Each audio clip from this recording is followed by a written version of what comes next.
ವಿಜಯಪುರ ಜಿಲ್ಲೆಯ ತಾಳಿಕೋಟೆ ತಾಲೂಕಿನ ಬೊಮ್ಮನಹಳ್ಳಿ ಗ್ರಾಮದಲ್ಲಿ ಅಕ್ರಮ ಮದ್ಯ ಮಾರಾಟ ನಿಷೇಧ ಮಾಡುವಂತೆ ಗ್ರಾಮದ ಮಹಿಳೆಯರಿಂದ ಜಿಲ್ಲಾಧಿಕಾರಿಗಳಿಗೆ ತಹಸೀಲ್ದಾರ್ ಮೂಲಕ ಮನವಿ ಸಲ್ಲಿಕೆ ಮಾಡಲಾಗಿದೆ. ಹಲವು ಬಾರಿ ಅಬಕಾರಿ ಇಲಾಖೆಗೆ ಮನವಿ ಸಲ್ಲಿಸಿದರೂ ಯಾವುದೇ ಕ್ರಮ ಕೈಗೊಳ್ಳದ ಅಧಿಕಾರಿಗಳ ವಿರುದ್ಧ ಆಕ್ರೋಶ ವ್ಯಕ್ತಪಡಿಸಿದ್ದಾರೆ. ಇದಕ್ಕೆ ಬೇಸತ್ತು ಗ್ರಾಮದ ಮಹಿಳೆಯರು ಇಂದು ಜಿಲ್ಲಾಧಿಕಾರಿಗಳಿಗೆ ಮನವಿ ಸಲ್ಲಿಸಿದ್ದಾರೆ.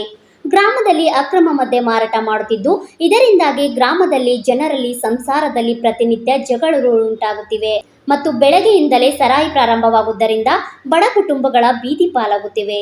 ಕೂಡಲೇ ಅಕ್ರಮ ಮದ್ಯ ಮಾರಾಟ ಮಾಡುವವರ ವಿರುದ್ಧ ಕಠಿಣ ಕ್ರಮ ಜರುಗಿಸಬೇಕೆಂದು ತಹಶೀಲ್ದಾರ್ ಮೂಲಕ ಮಾನ್ಯ ವಿಜಯಪುರ ಜಿಲ್ಲಾಧಿಕಾರಿಗಳಿಗೆ ಮನವಿ ಸಲ್ಲಿಸಿದ ಮಹಿಳೆಯರು, ಅಕ್ರಮ ಮದ್ಯವನ್ನು ಮಾರಾಟ ಮಾಡುತ್ತಿದ್ದು, ಈಗಾಗಲೇ ಸಂಬಂಧಿಸಿದ ಅಬಕಾರಿ ಇಲಾಖೆಗೆ ಹಲವು ಬಾರಿ ಮನವಿ ಸಲ್ಲಿಸಿದ್ದರೂ ಯಾವುದೇ ಕ್ರಮ ಕೈಗೊಂಡಿರುವುದಿಲ್ಲ. ಮದ್ಯ ಮಾರಾಟದಿಂದಾಗಿ ಹಲವು ಸಮಸ್ಯೆಗಳಾಗಿವೆ.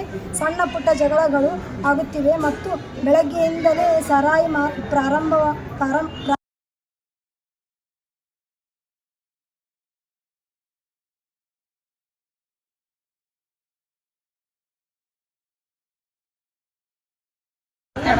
ದಾರು ಬಂದ್ ಮಾಡಿಸೋ ಸಲುವಾಗಿ ಬೊಮ್ಮನಹಳ್ಳಿ ಗ್ರಾಮದಲ್ಲಿ ಬೆಳಗ್ಗೆ 4 ಗಂಟೆಲಿಂದಾನೇ ಸ್ಟಾರ್ಟ್, ಇಡೀ ರಾತ್ರಿ ಎಲ್ಲ ಚಲು ದಾರದ ಅಂಗಡಿ. ಅದಕ್ಕೆ ಲಿಮಿಟ್ಸ್ ಅನ್ನೋದೇ ಇಲ್ಲ. ಕೊಡ್ತಾರೆ ಕುದ್ರಿ ಅಂತಿಲ್ಲ, ಏನಂತಿಲ್ಲ. ಅವ್ರ ಮನೇಲಿ ಏನು ಪ್ರಾಬ್ಲಮ್ ಆಗ್ತಾವ ಅಂತ ಗೊತ್ತಿಲ್ಲ.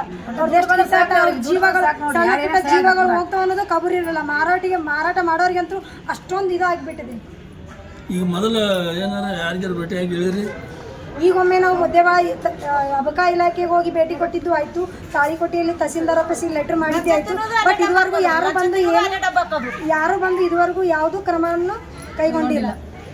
ಯಾವುದೇ ರೀತಿ ಯಾರೂ ಬರಲಿಲ್ಲ ಕೇಳಕ್ಕೆ ಏನಾಯಿತು ಅಂತ ಹೇಳಿ. ತಾತ್ಕಾಲಿಕ ಸ್ಟೇಷನ್ಗೆ ಹೋಗಿ ಭೇಟಿ ಕೊಟ್ಟಿದ್ದು ಆಯಿತು. ತಾತ್ಕಾಲಿಕ ಬರ್ತಾರ, ಆ ಕ್ಷಣದಲ್ಲಿ 1 ವಾರ ಬಂದ್ ಮಾಡ್ತಾರೆ, ಮತ್ತೆ ತಮ್ಮ ಕಾಯ್ಕತಾವ. ಬಟ್ ಎಲ್ಲ ದುಡ್ಡಿನ ಮೇಲೆ ನಿಂತಿದೆ. ದುಡ್ಡು ಕೊಟ್ಟರೆ ಎಲ್ಲ ಬಂದ್, ಎಲ್ಲ ಬಾಯಿ ಮುಚ್ಚಿಸ್ಬಿಡ್ತಾರೆ. ಯಾರು ಸಪೋರ್ಟ್ ಆಗಿ ಮಾಡ್ತಾರೆ. ಸಣ್ಣ ಪುಟ್ಟ ಜೀವನಗಳು ಹೊಂಟವಲ್ಲ, ಗಂಡ ಹೆಂಡ್ರ ಸಮಸ್ಯೆ ಯಾವುದು ಕೂಡ ಏನು ನೋಡುವುದಿಲ್ಲ. ಇಷ್ಟು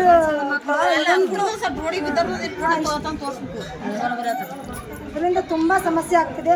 ದಯವಿಟ್ಟು ಹೇಳೋದು, ನಮಗೆ ಅದೊಂದು ಬಂದ್ ಮಾಡಿಕೊಟ್ರೆ ತುಂಬ ಹೆಲ್ಪ್ ಮಾಡಿದಂಗೆ ಆಗುತ್ತೆ. ನೋಡಿ ಮುಂದೆ ಏನು ವಿಚಾರ ಮಾಡ್ತೀರಿ, ಇದನ್ನಾದರೂ ಮುಂದೆ ಕ್ರಮ ತಗೋತಿರೋ, ಇದನ್ನಾದರೂ ಮತ್ತೆ ಇದೇ ಗಾಳಿ ತೂರಾಟ ಮಾಡೋದಂತೂ ಬೇಡ. ಯಾವುದೇ ತಗೊಳ್ಳಿ ಕ್ರಮ, ಒಟ್ಟು ಜನಕ್ಕೆ ಒಳ್ಳೇದಾಗುವಂಥ ರೀತಿ ಮಾಡಿರಿ ಅಷ್ಟೇ. ನೀವು ಅಬಕಾರಿ ಇಲಾಖೆ ಭೇಟಿಯಾಗಿರಿ? ಹಾಂ, ಅಬಕಾರಿ ಇಲಾಖೆ ಭೇಟಿಯಾಗಿದ್ದು ಆಯಿತು, ಲೆಟ್ರ್ ಮಾಡಿದ್ದೆ ಆಯಿತು. ಅವರು ವಾಪಸ್ ರಿಸಿಪ್ಟ್ ಕಾಪಿನೂ ಕೊಟ್ಟಿದ್ದಾರೆ. ಅದನ್ನು ತಂದು ನಾವು ತಹಸೀಲ್ದಾರ್ ಆಫೀಸ್ ಕೊಟ್ಟಿದ್ದೆ, ಇಲ್ಲಿನೂ ರಿಸಿಪ್ಟ್ ಕಾಪಿ ಕೊಟ್ಟಿದ್ದಾರೆ. ಎಲ್ಲ ಕಡೆನೂ ಮುಡಿಸಿದ್ವಿ, ಸ್ಟೇಷನ್ಗೂ ಮುಡಿಸಿದ್ವಿ, ಎಲ್ಲ ಕಡೆನೂ ಹೋಗಿದ್ವಿ. ಬಟ್ ಯಾರು ಇದುವರೆಗೂ ಬಂದು ಯಾವುದು ಏನು ಕ್ರಮ ತಗೊಂಡೇ ಇಲ್ಲ. ಅಂಗಡಿಯಾಗ ಸಿಗ್ಬೇಕಂತ ದಾರು. ಹಾಂ, ಅಂಗಡಿಯಾಗಿ ನಾವೇ ಕುಂದಿರ್ಬೇಕಲ್ಲ, ಅಂಗಡಿ ಕೈಲಿ. ಹಾಂ, ಅಂಗಡಿಯಾಗ ನಾವೇ ಇಟ್ಕೊಂಡು ಕುಂದಿರ್ಬೇಕು, ಅವ್ರಿಗೆ ಕಾಯ್ಕೋತ್ ಕುಂದಿರ್ಬೇಕು. ಅವರು ಏನು ಮಾಡೋದು, ಎಲ್ಲಿ ಇರ್ತಾರೆ ಅವ್ರು ಇದ್ದಲ್ಲಿಗೆ ಇಟ್ಕೊಂಡು